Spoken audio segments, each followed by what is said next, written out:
The European Union has made digital progress one of its priorities. Heads of state and government met last month in Tallinn, Estonia, for a summit on technological change and the challenges it poses for Europe. But behind the digital world lie a variety of issues. While it does represent economic growth and innovation, it also raises questions about security and freedom of expression. In the European Commission, these issues come under the jurisdiction of its Bulgarian Commissioner for Digital Economy and Soci. Mariya Gabriel's mission is to aid the European digital market, support innovation and ensure network security for businesses and citizens. Mariya Gabriel is our guest in Global Conversation.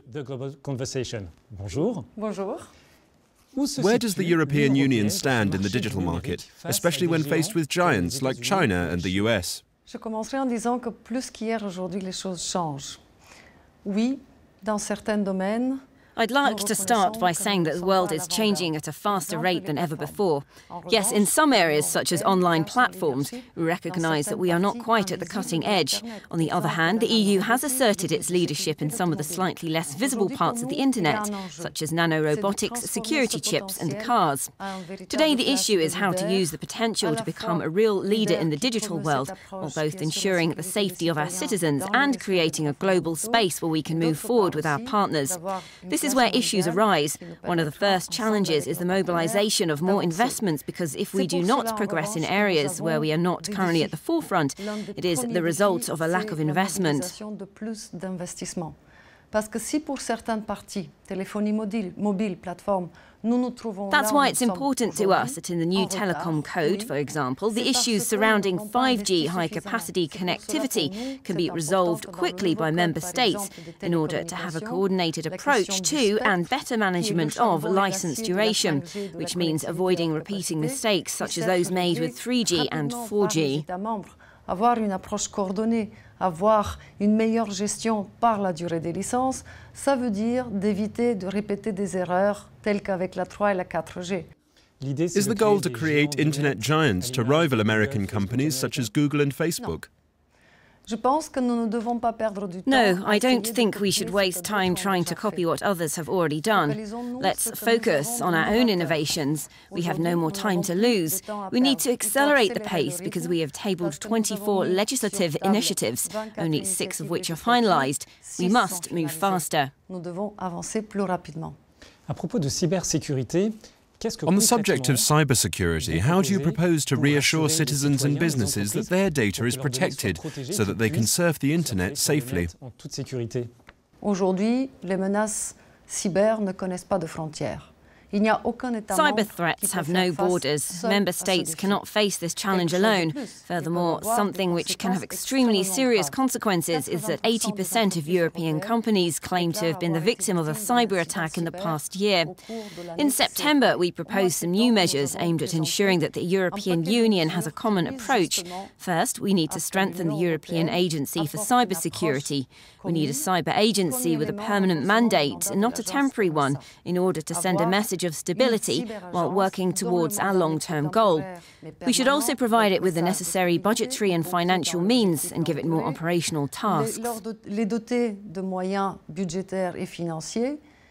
Another thing that is close to my heart when talking about cybersecurity is our common ability to respond to threats. Today we don't have an answer to the question of who does what in the case of a large-scale crisis. In September, the Commission proposed that member states and institutions discuss and agree on the implementation of a European coordination mechanism in the event of a large-scale attack.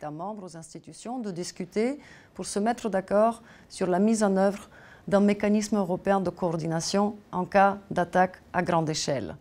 You also work a lot with social media platforms and the illicit content, hate speech or terrorist propaganda published on them. What can be done? Should we legislate to push the platforms to go further or to act faster? Or should we continue to work with these platforms to remove all this illegal and illicit content? Dès lors qu'on touche à des phénomènes aussi graves que le discours de la haine, la propagande terroriste, les abus sexuels. Since we are dealing with phenomena as serious as hate speech, terrorist propaganda and the sexual abuse of children, we must act firmly. This requires dialogue with the platforms first. Through this, we can start to see results. However, today we also have a message to convey. Au dialogue que nous avons aussi des résultats. Enlever du contenu. We want the 41% of content that stays on the web to disappear. We no longer want content that stays online for longer than a week because analysis shows that the biggest impact occurs in the first 2 hours after content is published. Plus encore 41% de contenu qui n'est pas enlevé. Nous ne voulons plus avoir de contenu qui reste plus d'une semaine parce que nous avons des analyses qui montrent que l'influence la plus grande. So we want to work with the platforms to devise a quick and efficient deletion process whilst respecting the rules of transparency. So today our message is clear. We would like to intensify our work in order to see more results and also to conduct impact assessments on platforms through dialogue so that we can take another approach if necessary. Et dans ce contexte, nous nous réservons le droit, via un impact assessment, via un dialogue encore plus intense avec eux, de passer à une autre étape si nécessaire. Another approach, does that mean legislation? D'ici mai 2018, if we don't feel that sufficient progress has been made by May 2018, we reserve the right to legislate. One of the issues we're talking a lot about right now is the taxation of internet giants like Google, Facebook and Amazon. What would be a fair and equitable tax for these companies in Europe? Pour ces entreprises en Europe?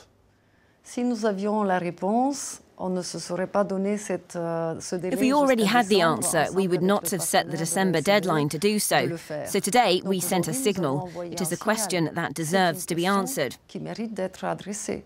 C'est une question qui This is an issue that came about as a result of a tax system devised for a very different economy, one that did not know what we know today about the digital world.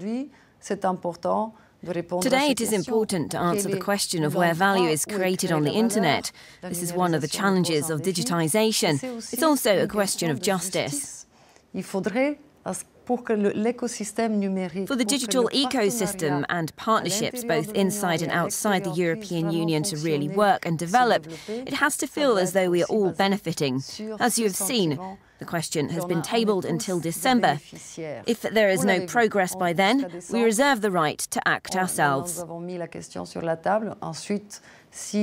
Il n'y a pas un avancement plus rapide, on se réserve le droit d'agir nous-mêmes. Mariya Gabriel, thank you for your time. Merci beaucoup.